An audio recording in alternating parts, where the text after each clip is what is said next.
વારંવાર હુમલાઓ કરવા, બંદક્ષીના દાવા કરવા, મીડિયાનો કર્મચારી, ભલે નાનો કર્મચારી કે મોટો વ્યક્તિ હોય, એ રાત દિવસ પ્રજાના પ્રશ્નો એ સરકાર સામે લાવી અને ઉજાગર કરવાનો કામ કરતું હોય છે. સરકારની સારી બાબત હોય તો ચોક્કસ પ્રજા સમક્ષ મૂકતી હોય છે અને સરકારની નબળી બાબતો પણ પ્રજા સમક્ષ મૂકતી હોય છે. મીડિયા એ પ્રજા વચ્ચેનું એક માધ્યમ છે. સરકાર અને પ્રજા વચ્ચેનો સેતુબંધ એટલે મીડિયાના મિત્રો. અને મીડિયા માત્ર આજકાલથી ચાલે છે એવું થોડું છે. મીડિયા એ તો સમાજનું દર્પણ છે, આઈનો છે. અને જ્યારે આ આઈનાને કચડવાનું કામ, તોડવાનું કામ, અને કર્મચારી નાનો હોય એટલે એની પર હુમલાઓ કરવાના, આવું કૃત્ય આ લોકશાહીના ચોથા સ્તંભ મીડિયા પર કેજરીવાલ અને આમ આદમી પાર્ટીની સરકાર સતત જે રીતે હુમલા કરી રહી છે એ મિત્રો ક્યારેય સાંખી લેવાય નહીં. સાચી ખબર ચલાવે અને પ્રકાશિત કરે એની પર રેડ મારવાની, એફઆરઆઈ નોંધવાની, એની પર દબાણ કરવાના, આ તો ક્યાંની રાજનીતિ છે? પંજાબમાં કેજરીવાલની કઠપૂતળી એવા ત્યાંના મુખ્યમંત્રી ભગવંત માન સરકાર પંજાબ કેસરી ન્યૂઝપેપર પર કોઈ નોટિસ વગર, આદેશ વગર જે તે રેડ મારવામાં આવી. એટલું જ નહીં મિત્રો, પરંતુ પત્રકારોને, કર્મચારીઓને પંજાબ પોલીસ દ્વારા મારપીટ કરી ઘાયલ કરવામાં આવ્યા. એમને સિવિલ હોસ્પિટલ ભટિંડામાં દાખલ કરવામાં આવ્યા. આ હુમલો એ ન્યૂઝપેપરનો હુમલો કરતા એક લોકશાહી પરનો હુમલો અને ભારતીય જનતા પાર્ટીના અધ્યક્ષ તરીકે સખત શબ્દોમાં આની નિંદા કરીએ છીએ. જલંધરની સ્થિતિ અને સુરાની પ્રિન્ટિંગ પ્રેસમાં પ્રદૂષણ નિયંત્રણ બોર્ડના ઉચ્ચ અધિકારીઓ અને કર્મચારીઓ પોલીસ બળ સાથે જબરદસ્તી અંદર ઘૂસ્યા અને અખબારના કર્મચારીઓ સાથે મારપીટ કરી. અંદરના ગેટનું તાળું તોડી નાખવામાં આવ્યું ને ગેરકાનૂની રીતે કર્મચારીઓની મિત્રો અટકાયત કરવામાં આવી. આ ક્યાંનો ન્યાય છે? આજે તમે બધા જે મીડિયાના મિત્રો બેઠા છે, મારે તમને પૂછવું છે કે આ ક્યાંનો ન્યાય છે? કેજરીવાલ દ્વારા સંચાલિત ભાગવત માન સરકારના મીડિયાનો અવાજ આજે દબાવવાનું ઘૂણ કૃત્ય, જે દૃઢિત કાર્યવાહી જે થઈ રહી છે એની જેટલી પણ નિંદા એ કરીએ એટલી ઓછી છે. માત્ર ગુજરાત નહીં, સમગ્ર દેશમાં આની ચર્ચા છે, આની નિંદા થઈ રહી છે. આ અગાઉ પણ ઘણી વખત મીડિયાનો અવાજ દબાવવાની કોશિશ કરવામાં આવી હતી. 10 વર્ષ પહેલાની વાત કરું તો જ્યારે કેજરીવાલ પોતે સરકારમાં હતા ત્યારે સરકાર સામે કોઈ પણ એ મીડિયા કે પત્રકાર એ લખશે તો તેની સામે બદનક્ષીનો દાવો અને કેસ કરવાનું સેક્શન 499 અને 500 આ બદનક્ષી સરકાર થઈ છે. અને કોઈ પણ સરકારના અધિકારી આવું કરે તેનું ફરમાન એ વખતે કેજરીવાલની સરકારે બહાર પાડ્યું હતું.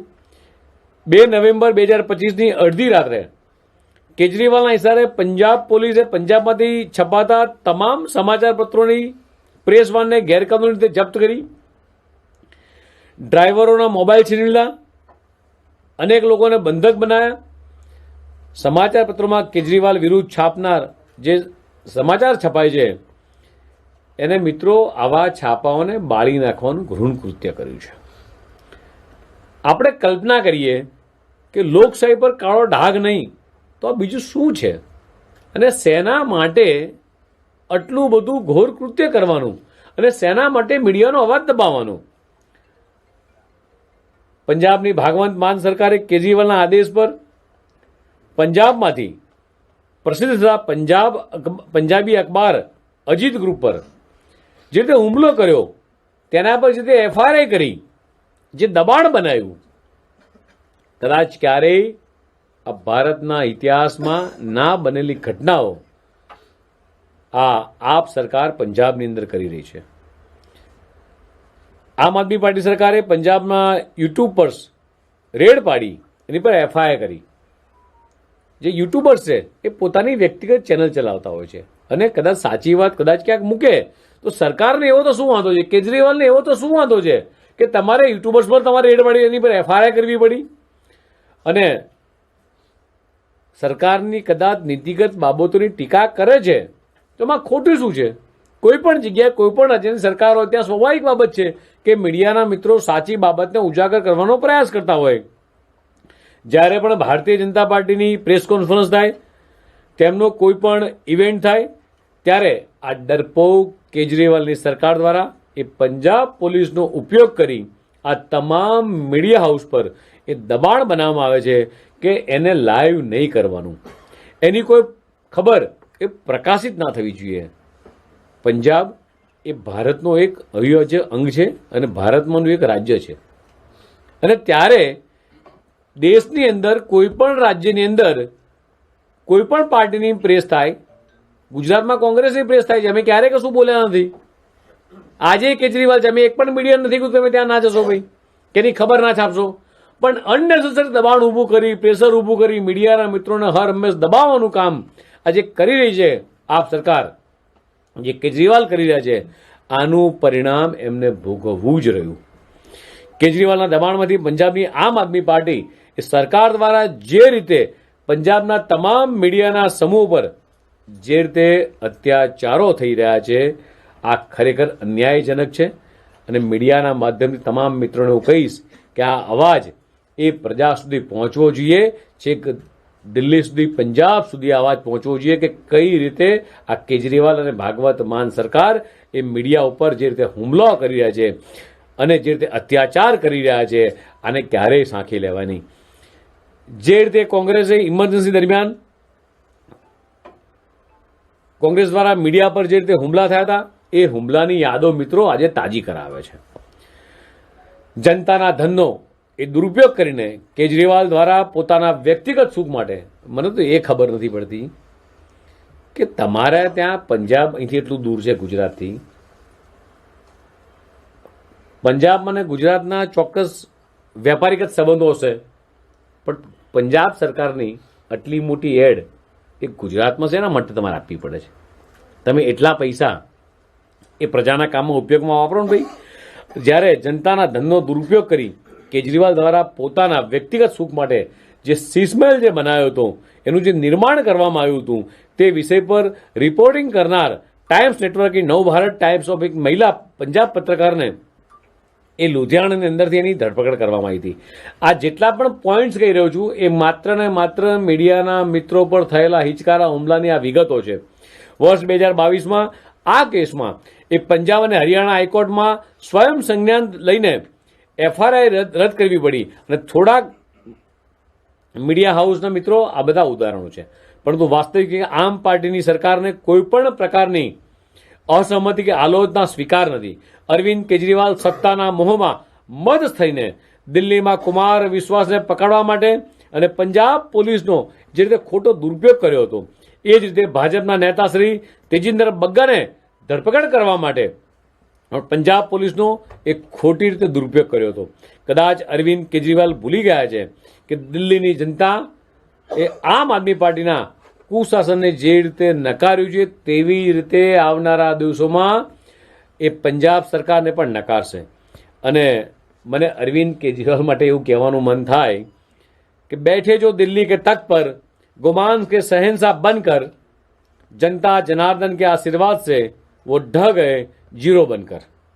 હવે જ્યારે પંજાબ પર તાનાશાહી અપનાવીને મીડિયાને જે રીતે પરેશાન કરવામાં આવી રહી છે, ત્યારે હવે પંજાબમાં પણ આમ આદમી પાર્ટીનું એક કાઉન્ટડાઉન એ આવનારા દિવસોમાં શરૂ થયું છે અને પતનના માર્ગે જઈ રહ્યું છે.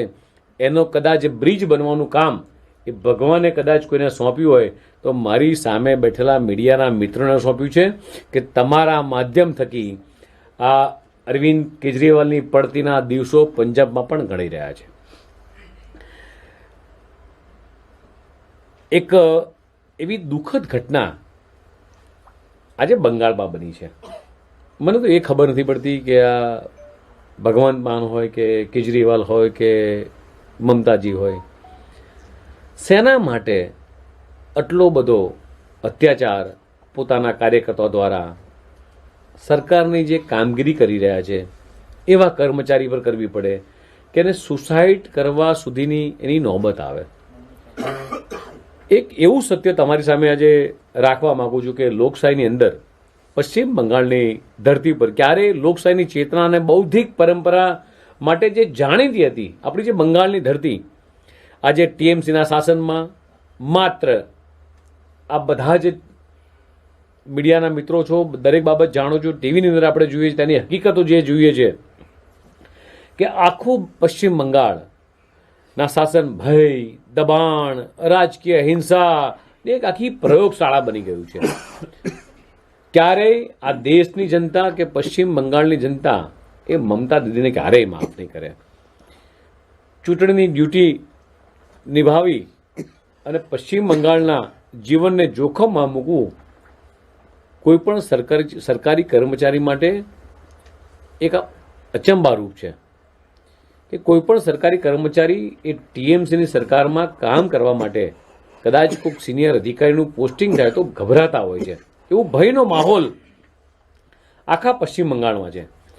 અને એટલા માટે કહું છું કે તાજેતરમાં જ 150 જાદવપુર વિધાનસભા ક્ષેત્રમાં બૂથ નંબર 110ના બૂથ લેવલ ઓફિસર એટલે BLO શ્રી અશોકદાસ જેવો એક ઈમાનદાર સરકારી કર્મચારી હતા અને તેમના પર ટીએમસીના નેતાઓ દ્વારા સતત જે રીતે દબાણ આપવામાં આવ્યું, પાર્ટ નંબર 110ના booth level officer Shri Ashok દાસને ટીએમસીના અનન્યા બેનર્જી અને રાજુ બિસ્વાસે વારંવાર ધમકીઓ આપી અને તેમને ચેતવણી આપવામાં આવી કે જો આ ચૂંટણી યાદીમાંથી કોઈ પણ અવૈધ મતદાતાને જો હટાવવામાં આવશે તો તેમને મારી નાખવામાં આવશે. તમે પરિકલ્પના કરો કે એક સામાન્ય નાનો કર્મચારી જે સાચી કામગીરી કરી રહ્યો છે, ખોટા ડબલિંગ નામો, મૃત થયેલા નામો, ડુપ્લિકેટ નામો જે ડિલીટ કરી રહ્યો છે અને એને આ ટીએમસીના જવાબદાર નેતાઓ આ રીતે ધમકી આપે છે કે તમને મારી નાખવામાં આવશે, ચૂંટણી યાદીમાંથી કોઈ પણ અવૈધ મતદાતાને હટાવશે તો તમને મારી નાખવામાં આવશે, પરંતુ તેમની પત્ની, નાના બાળકોને પણ એ નુકસાન પહોંચાડવામાં આવશે. આજે ટીએમસીના આ કારનામાને કારણે એ પશ્ચિમ બંગાળમાં રોહિંગ્યા અને બાંગ્લાદેશીઓથી એમને છોડીને પણ એ લોકો સુરક્ષિત નથી મિત્રો. એટલે આ ખૂબ જ ગંભીર બાબત છે મિત્રો. પશ્ચિમ બંગાળની દેશની જનતા પણ સુરક્ષિત નથી, કારણ કે મમતા દીદી જે રીતે ત્યાં રોહિંગ્યા અને બાંગ્લાદેશીઓને જે રીતે સંરક્ષણ આપી રહી છે અને તેમના માટે આખી વોટ બેંક છે, આખી વ્યવસ્થા એ માત્ર ને માત્ર જાણે રોહિંગ્યા માટે અથવા બાંગ્લાદેશીઓ માટે મારે મમતા દીદીએ ઊભી કરી હોય એ પરિસ્થિતિ એ આખા પશ્ચિમ બંગાળની અંદર મિત્રો ઊભી થઈ છે. અને આ સતત માનસિક દબાણ, ભય અને અસુરક્ષાના વાતાવરણ જે છે અશોક દાસે એવી પરિસ્થિતિમાં લાવીને મૂકવામાં આવ્યા કે જેના કારણે તેમને એના દીકરાઓ, નાના પરિસ્થિતિ, સામાન્ય વ્યક્તિ અને એ વ્યક્તિને આપણે પરિકલ્પના કહીએ, એક સેકન્ડ માટે પણ આંખ બંધ કરીને વિચારીએ કે કોઈ વ્યક્તિને આત્મહત્યા કરવા સુધી મજબૂર કરવો, આ કેટલી હદની વાત થઈ કે તારા બાળકો ઉપર, તમારી પત્ની પર અત્યાચાર થશે. ક્યારેય બંગાળની પ્રજા, બંગાળનો કર્મચારી નાનો હોય કે મોટો, ક્યારેય મમતા દીદીને કદાચ ક્યારેય નહીં બોલ્યો. આપણે પૂછીએ મિત્રો કે એક આત્મહત્યા એ સત્તારૂઢ પક્ષના એ દબાણમાં એ કચડાઈ ગયેલા એક ઈમાનદાર અધિકારીને અવાજ દબાવવાનો પ્રયાસ હતો. મીડિયાના માધ્યમથી આ ટીએમસીના નેતાને પૂછવા માંગીએ મિત્રો આપણે કે શું એક કર્મચારીનો આ અવાજ દબાવવાનો પ્રયાસના કારણે એક કર્મચારીએ આત્મહત્યા કરી મિત્રો? આ દુઃખદ ઘટનાને જોઈને હું નક્કી કરું છું કે પશ્ચિમ બંગાળમાં ટીએમસીની નવી એક વ્યાખ્યા બની ગઈ છે. અને ટીએમસી એટલે ટી એટલે તૃષ્ટિકરણની રાજનીતિ, એમ એટલે માફિયા અને ગુંડારાજની રાજનીતિ, સી એટલે ક્રાઇમ કલ્ચરની રાજનીતિ.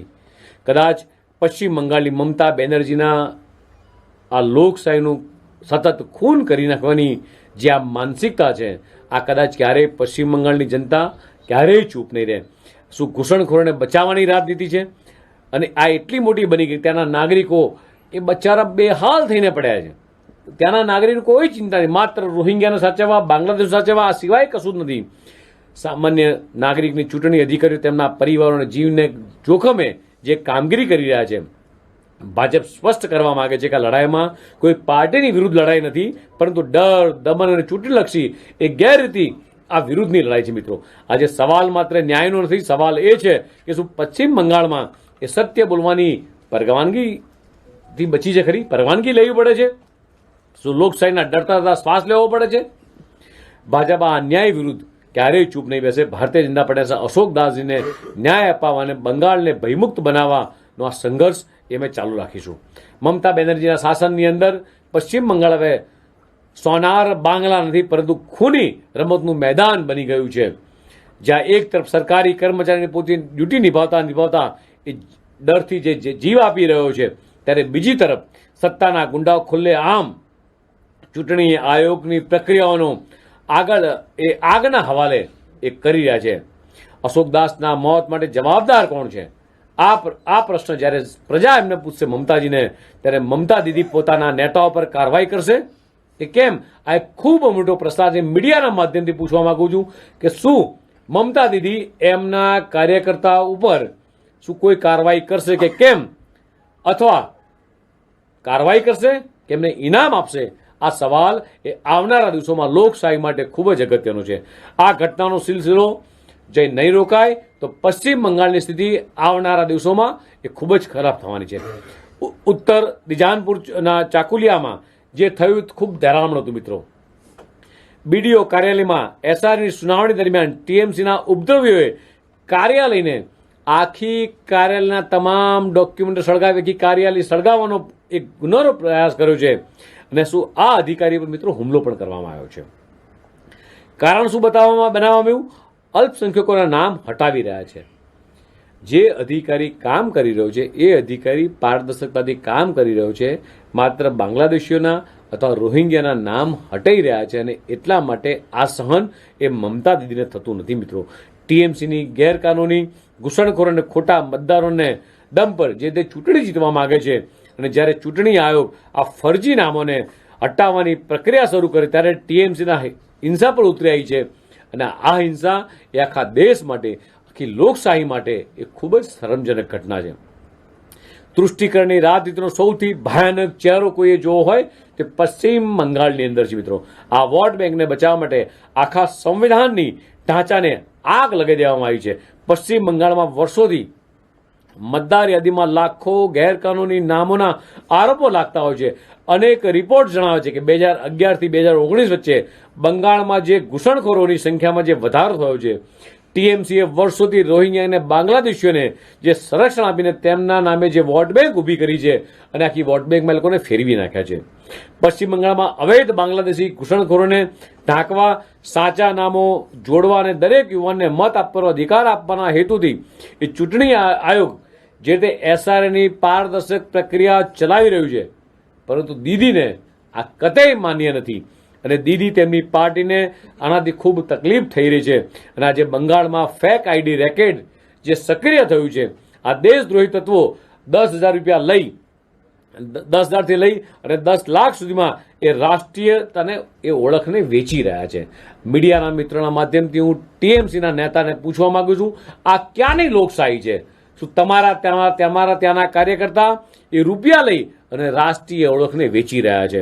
બંગાળની સુરક્ષાને ધ્યાનમાં લઈ કેન્દ્ર સરકાર રાષ્ટ્રીય સુરક્ષાના હિતમાં એ સીમા પર વાટ લગાવવા માટે રાજ્ય સરકાર પાસેથી જમીન માંગી, પરંતુ ટીએમસીએ સહયોગ કરવાનો ઇનકાર કર્યો. મિત્રો, તમારા બધાના માધ્યમથી આ તમામ બાબતો એ પ્રજા સુધી ઉજાગર થાય એ દિશામાં આપણે કામ કરવું જોઈએ. તૃષ્ટિકરણની રાજનીતિનું સૌથી ખતરનાક ઉદાહરણ એ મમતા સરકાર દ્વારા બાંગ્લાદેશની સીમા પર 72 સંવેદનશીલ સ્થળોને એ બોર્ડર ફેન્સિંગ માટે જમીન આપવાનો ઇનકાર કર્યો. આ તમારા માધ્યમથી પ્રજા સુધી પહોંચે એટલા માટે. મિત્રો, અવૈધ ઘૂસણખોરીને ખુલ્લું નિયંત્રણ આપે છે. રાષ્ટ્રીય સુરક્ષાની કિંમતે એ વોટ બેંક સાધવામાં જાય છે, જે તે માત્ર નિષ્ફળતા નથી પરંતુ દેશની સર્વમહોત્તા સામે જ્યારે રમત રમાઈ રહી છે ત્યારે મમતા સરકારનું વર્ણન દર્શાવે છે કે તૃષ્ટિકરણની આ રાજનીતિ આગળ દેશની સુરક્ષા પણ તેમના કોઈ મહત્વનું એ ધરાવતી નથી.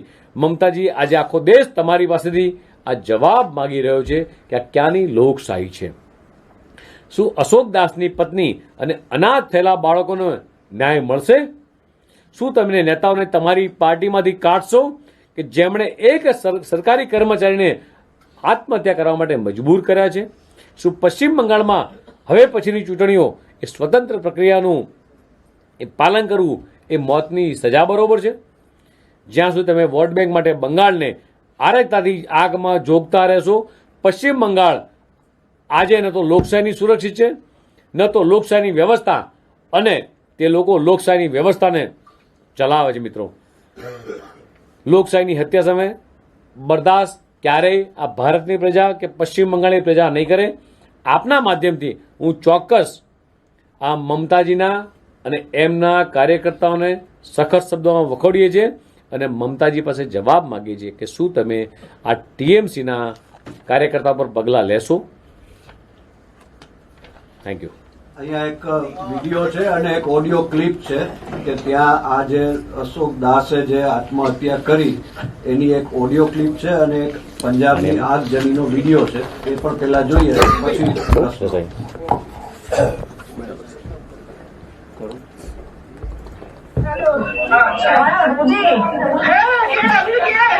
আমি মৌসুমে বলছি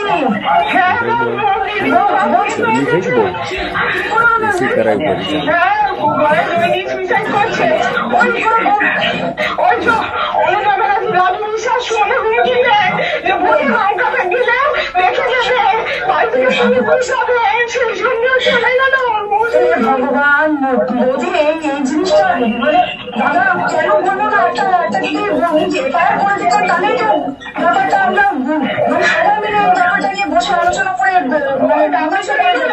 আপনি তো দেখেছেন কেমন মুখে চেঁচামেচি করেছে। আমি দেখেছি, তার জন্য আপনার বাড়িতে সিসিটিভি পর্যন্ত লাগালেন। ও বলছে রাস্তাতে বেরোলে বউ ছেলেকে এটা করবো বলেছে।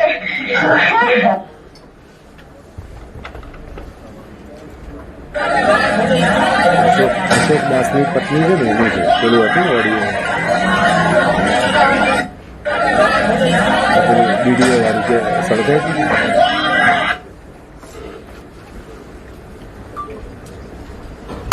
તો